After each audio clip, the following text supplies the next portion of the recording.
요즘 참 거짓 교사들이 많은 것 같습니다. 이 성경에 거짓 교사들이라고 나올 때에는 일반적인 그 기독교 교리, 올바른 기독교 교리와는 다른 이상한 다른 교리들을 가르치는 사람들을 거짓 교사라고 말을 해요. 그러니까 요즘 흔히 말하는 이단들이라고 보시면 돼요. 요즘도 거리에서 적극적으로 전도하는 분들이 많이 계신데 올바른 교단에서 올바른 교리를 가지고 건강한 교회에서 그렇게 전도 나오는 경우도 있는데 아닌 경우들도 있더라고요. 가끔씩은 정말 열심히 해요. 그래서 두꺼운 책자를 길거리에서 나눠주더라고요. 그래서 요한계시록이라고 이제 써 있어서 봤어요. 요한계시록이라고. 근데 보니까 내용이 요한계시록에서 말을 하는 내용들이 아니에요. 요한계시록은 분명한데 아주 이상한, 정말 이상한, 들어보지도 못한 이상한 것들이 써 있는 거예요. 정말 전혀 기독교 교리와 맞지 않는. 그래서 정말 심각하구나 하는 걸 느꼈죠. 요즘도 이런 이단들이 많은데 바울의 시대 그 초대교회 때에도 이단들이 많았던 것 같아요. 거짓 교사들을 조심하라고 바울은 이렇게 경고하지 않습니까? 이 거짓 교사들은 기독교인들에게는 일반적인 신앙하고는 좀 다른 것들을 가르쳤습니다. 그리고 분쟁을 일으켰어요. 특징이 있다면 분쟁을 일으키는 거예요. 이 분쟁은, 그러니까 이 사람들이 분쟁을 일으켰다고 바울은 말을 하는데, 그러니까 분쟁 일으키는 사람은 피해라 이렇게 말을 하지만 그냥 가정에서, 바울이 가정에서 말을 하는 게 아니에요. 가정에서 만약에 너희 가운데 분쟁을 일으키는 사람이 만약에 생긴다면은 그 사람들은 피해라 이런 뜻이 아니에요.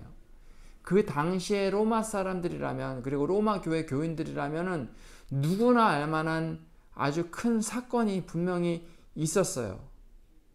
그런 분쟁이 분명히 있었습니다. 누구나가 다 아는 그 분쟁을 일으킨 거짓 교사들을 딱 지금 특정해서 그 사람들로부터 돌이켜라라고 바울은 분명히 말을 하고 있는 거예요. 지금 어떤 분쟁인지는 정확하게 나오지 않아요. 하지만 로마 교회 교인들이라면 누구나 다 아는 그런 분쟁이었습니다. 그래서 이런 심각한 사건을 일으킨 거짓 교사들로부터 돌이켜라 라고 바울은 직접적으로 말을 해요. 그런데 여기서 말을 할 때도 내가 너에게 권하노니 이렇게 말을 해요. 권한다. 권한다는 뭐 간청한다 뭐 이런 의미예요. 청하다 혹은 권고하다 이거지 뭐 명령하다 이게 아니에요. 명령하는 건 아니에요. 바울은 명령은 하진 않았어요.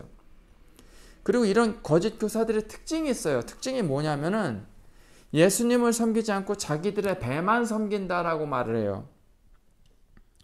여기서 배라는 단어는 배죠. 배, 복부, 배를 말하는 건데 이 단어가, 배라는 단어가 식욕을 뜻하기도 합니다. 식욕. 이 성경에 나온 배라는 단어는. 그래서 배를 섬긴다는 건 식욕을 섬긴다 이건데, 식욕을 섬기면 뭘까요? 도대체 뭐 대식가? 음식 먹는 거 좋아하는 거? 맛있는 음식을 탐하는 거? 대식가 뭐 이런 거요? 그런 대식가라는 뜻은 아니에요. 가령 이런 거죠.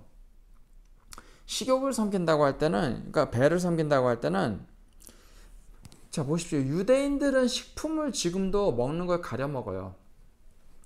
동물을 먹을 때도, 고기를 먹을 때도 율법에 따라서 먹을 것과 먹지 말아야 될 것, 정한 것, 부정한 것, 깨끗한 것, 불결한 것, 하나님 앞에 정결하지 않은 것 다 율법에 따라서 가려서 먹어요. 지금도.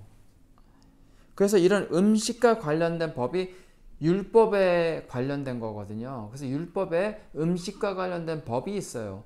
이 법에 완전히 지나치게 빠져버린 사람들을 의미할 수도 있어요. 이 배를 섬기는 사람, 식욕을 섬긴다는 사람은. 혹은 이런 의미일 수도 있어요. 자기 자신들의 욕망을 조금도 절제하지 않고 자기 하고 싶은 대로 내키는 대로 하는 사람들 있죠. 자기 욕망에 지극히 충실한 사람, 다른 사람들은 안중에 없어요. 다른 사람들에게 피해를 주든지 말든지 상관 안 해요. 오직 자기 자신만의 이익만을 따지는 그런 탐욕적인 사람들을 뜻하는 것일 수도 있어요. 자기 배를 섬기는 사람들은. 자, 이런 사람들의 특징에 대해서 바울은 또 더 말을 해요. 거짓 교사들은 교활한 말과 아첨하는 말, 이것으로 사람들을 미혹시킨다라고 말을 해요. 그러니까 교활한 말은 이런 거예요. 아주 매끄럽고 그럴듯하게 들리는 말들 있죠. 그런 거예요. 그리고 아첨하는 말, 축혀 세우는 말 이런 것들로 이제 순진한 사람들을 꿰는 거죠. 꼬드기는 거예요. 그걸 속이는 거예요. 이런 사람들 가운데 로마 교회 교인들이 있었겠죠. 그래서 로마 교회 교인들에게 바울은 또 이렇게 말을 해요. 로마 교회 교인들의 순종함을 내가 안다. 이 순종이 왜냐하면 순종. 뭐든지 하나님께도 순종해야 되잖아요. 그렇죠? 다 따르는 거예요. 하나님께서 말씀하시는 모든 것은 그냥 따르고 보는 거예요. 뭐 이것저것 재지 않아요. 앞뒤 재지 않아요. 하라고 하시면은 그냥 하나님께서 하라시면 그냥 믿고 맡기고 그냥 순종하고 따르는 거예요. 그게 순종이잖아요. 그렇죠? 로마 교회 교인들의 아주 중요한 덕목 가운데 하나가 순종이었습니다. 순종. 그래서 이 예수님을 향한 순종이 모든 사람에게 다 들릴 정도로 모두가 다 알 정도로 다 아는 사실이다. 이것이 너무나 확실하기 때문에 난 참 기쁘다. 로마 교회 교인들이여 전 정말 기쁩니다. 당신들이 순종하는 것을 모든 사람들이 다 합니다. 이렇게 바울은 말을 하죠. 그리고 이어서 늘 순종하는 이 착한 로마 교회 교인들에게 이렇게 말을 하죠. 선한 데 지혜롭고 악한 데는 미련하여라. 이렇게 말을 해요. 악에 대해서 미련하여라. 미련하다. 이게 미련하다는 건 바보 같다, 뭐 아주 단순하다 이런 의미거든요. 근데 사실 이 미련하다는 뜻은 사실 어떤 것이냐 하면은 아무 죄도 없는, 잘못한 것 없는 아주 무고한 상태 있죠. 죄 짓지 않은, 죄에 물들지 않은, 악에 물들지 않은 아주 깨끗한 그냥 무고한 상태, 무죄한 상태, 그쵸? 그 상태를 이 미련하다고 하는 단어예요. 여기 악에 대해서 미련하다고 한 성경에 나온 이 단어는 그런 뜻이에요. 악에 물들지 않고 순수함이 완전히 지켜진 그 상태를 말을 해요. 그래서 이 말은 예수님께서 하신 말씀을 떠올리게 해요. 마태복음 10장 16절입니다. 보라 내가 너희를 보냄이 양을 이리 가운데로 보냄과 같도다. 그러므로 너희는 뱀같이 지혜롭고 비둘기같이 순결하라. 예, 뱀같이 지혜롭고 어떻게 해요? 비둘기같이 순결해라. 깨끗하고 거룩하고 정결하라는 거죠. 악에 물들지 말아라. 또한 지혜로워라. 그리고 고린도전서 14장 20절과도 비슷한 맥락이에요. 형제들아 지혜는 아이가 되지 말고 악에는 어린 아이가 되라. 지혜에는 장성한 사람이 되라. 네. 로마 교회 교인들의 그 순종이라는 덕목을 너희는 살리세요. 살리십시오.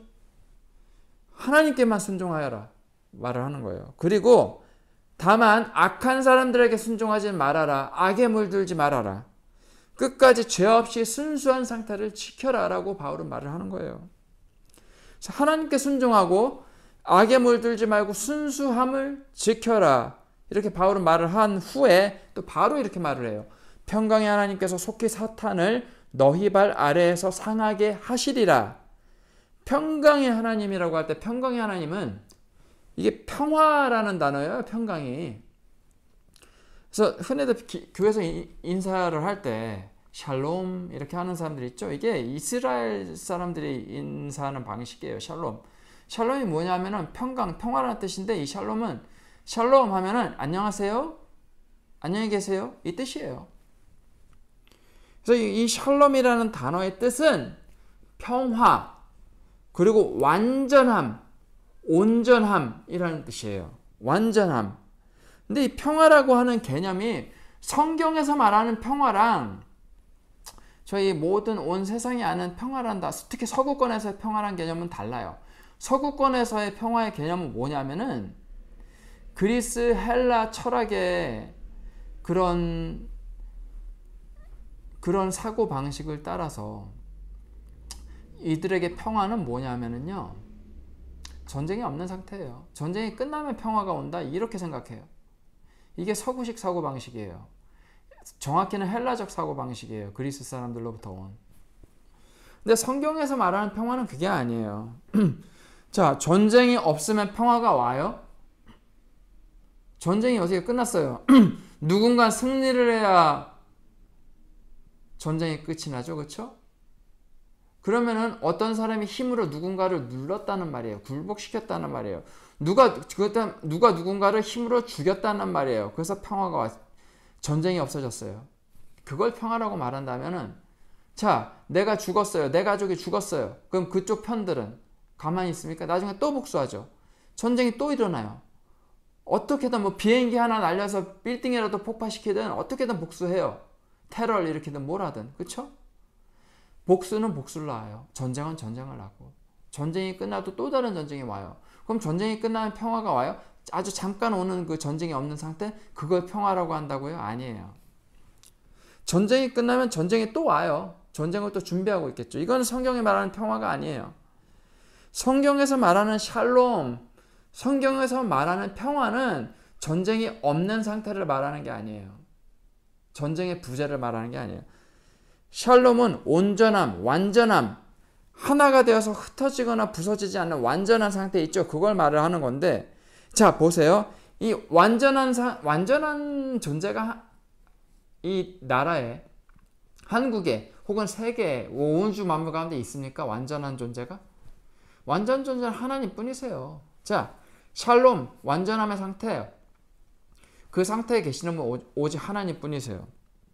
이 완전함이 뭐냐면요, 악과 전쟁 상태이신, 전쟁 중이신 하나님께서 영적인 그 번영 가운데서 악을 완전히 제압하신, 악을 완전히 누르신, 악을 완전히 이기신 상태를 바로 이 평화라고 말을 해요.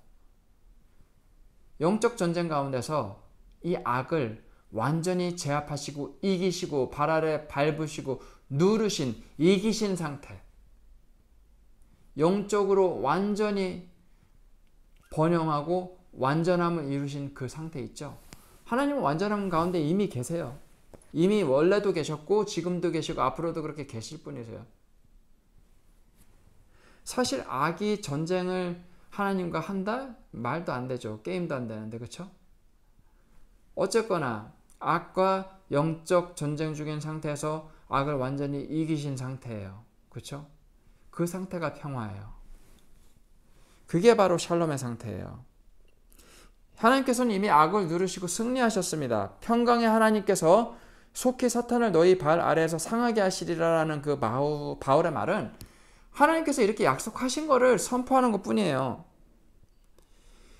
평강의 하나님께서 지금도 승리하셨고 앞으로도 악을 짓밟으시고 승리하실 것이다. 그게 승리하실 것이라는 약속이거든요. 진정한 평화는 전쟁이 없어야 오는 게 아니에요. 프랑스와 영국이 전쟁하다가 이제 전쟁이 끝이 났어요. 혹은 미국과 중국이 뭐 전쟁하다가 전쟁이 끝이 나서 이제 전쟁이 없어졌어요. 그런 평화가 와요? 전쟁이 없는 상태일 뿐이에요. 잠깐 동안. 전쟁은 계속 있어요. 사람과 사람이 싸워서 그 전쟁과 다툼이 끝나서 평화가 오는 게 절대 아닙니다. 전쟁이 이때 육적인 전쟁, 사람과 사람 가운데 이 생명을 빼앗으려고 서로 피 흘리는 그 전쟁, 육적인 전쟁이 아니라 영적인 전쟁이 끝이 나야 돼요. 영적인 전쟁 가운데서 하나님께서 악을 완전히, 사탄을 발 아래 짓밟으시고 승리하실 때, 그때에 참 평화가 옵니다. 그게 바로 성경이 말하는 샬롬이에요. 육적인 전쟁이 없어지는 거는 평화가 아니에요. 성경이 말하는 평화는 아니에요. 그래서 하나님과 악과의 전쟁이 있을 때 그 전쟁에서 하나님께서 승리하심으로 평화가 왔죠. 이게 성경이 말을 하는 것인데, 하나님께서 사탄을 너희 발 아래에서 상하게 하실 것이다. 이 말은, 바울은 말을 한 게 이 창세기 3장 15절을 떠올리게 돼요. 이 구절이 누구에 의해서 성취가 됐습니까? 예수님에 의해서 이미 성취가 됐습니다. 그리고 하나님께서 우리에게 약속하신 이 평화가 완전히 이루어질 것이다 라고 바울은 말을 해요. 그러면서 우리 주 예수의 은혜가 너희에게 있을지어다 하고 이 편지를 사실상 마치죠. 바울은 예수님을 섬기지 않고 다른 가르침을 주는 거짓 교사들이 있다면 그들로부터 돌이켜라라고 말을 해요. 더 이상 그들의 가르침에 귀 기울이지 말아라, 빠지지 말아라, 떠나라 빨리.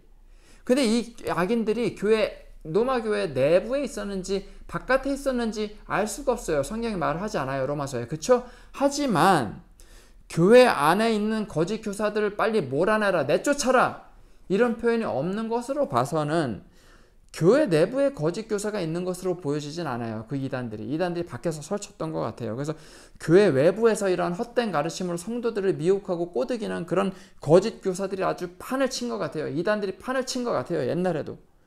근데 이런 이단들과 너희 칼 들고 그런 이단들 다 죽여버려라. 전쟁 일으켜라. 이렇게 바울은 권고하지 않아요. 그렇게 말하지 않아요, 바울은.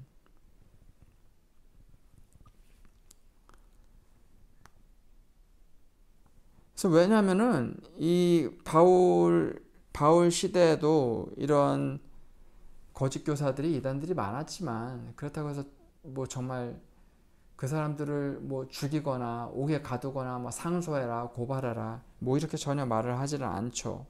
다만 이런 거짓 교사들로부터 이런 악으로부터 너희는 그냥 돌아서라라고만 말을 하는 거예요. 그리고 거룩함과 순전함을 지켜서 악에 물들지 말아라. 오직 하나님께만 순종하여라. 그러면 평화 가운데 거하시는 하나님께서 약속하신 대로 사탄을 발 아래 밟으시고 이기시고 그분의 승리 안에 너희들도 거하게 하실 것이다. 그 승리를 맛보게 하실 것이다. 그러므로 진정한 하나님의 평화 안에 너희는 거하고 살게 될 것이다 라고 바울은 말을 하는 거예요.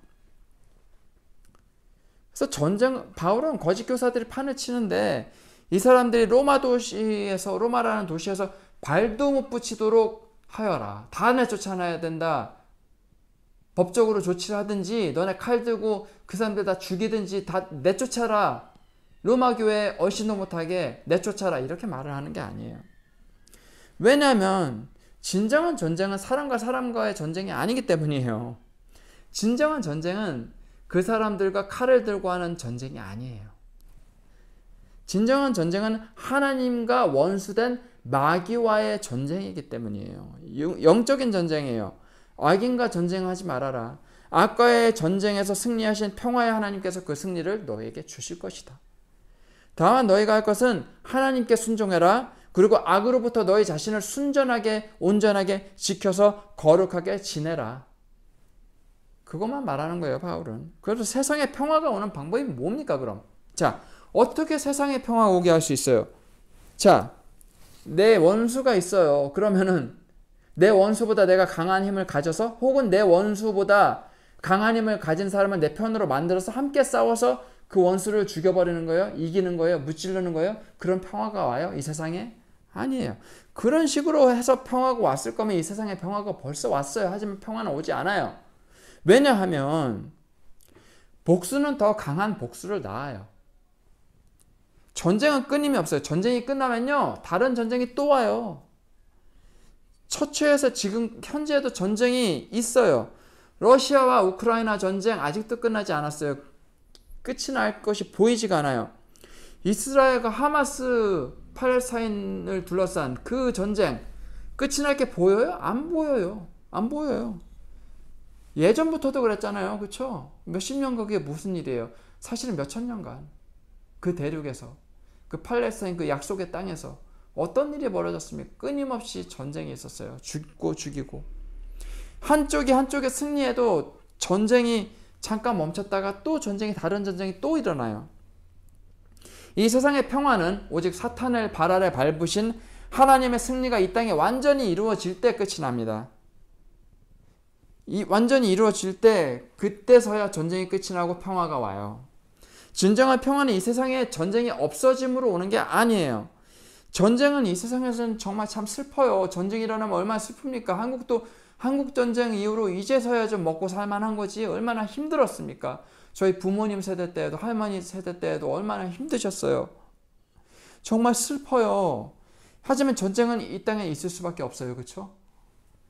이제 진정한 평화는 하나님께서 악과의 전쟁에서 완전히 승리하심으로 이루어집니다. 첫 번째 승리는 언제 이루어졌습니까? 예수님께서 약 2000년 전에 이 땅에 오셔서 동정녀 마리아의 몸을 입으시고 태어나셔서 십자가를 짊어지시고 우리의 죄를 대신 짊어지시고 십자가에 못 박혀 돌아가심으로 사탄에게 완전히 승리하셨습니다.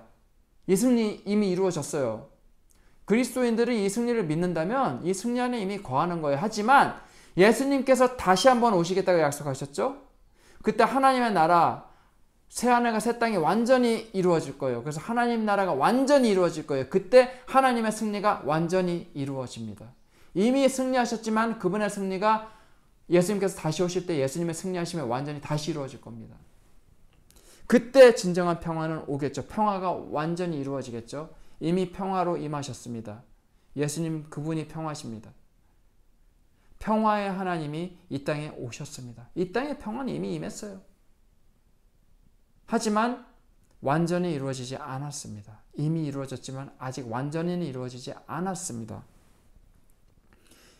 예수님께서 십자가에 못 박혀 돌아가심으로 이미 마귀에게 승리하셨습니다. 그리고 예수님께서 이 땅에 다시 오실 때 하나님의 승리하심을 저희 모든 성도들 또한 함께 누리게 됩니다. 사탄의 권세를 저희 발 아래 밟도록 하실 것입니다. 그때까지 저희가 할 일은 이거예요. 악인과 전쟁을 하고 피 흘리고 죽이고 싸우라는 게 아니에요.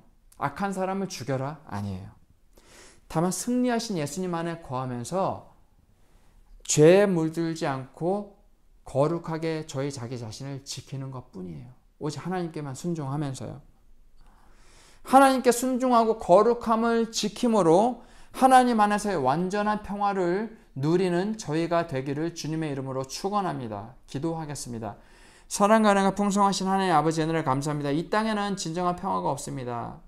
사람을 죽여서 내 원수를 죽인다고 해서 그리고 전쟁을 끝낸다고 해서 전쟁이 없어지고 진정한 평화가 오지 않습니다. 오직 이미 승리하신 예수님 안에 거함으로 예수님께서 다시 오실 날을 기다리며 그때 주님께서 악을 사탄을 발 아래 밟으신 그 승리가 완전히 이루어짐을 바라보며 기대하며 저희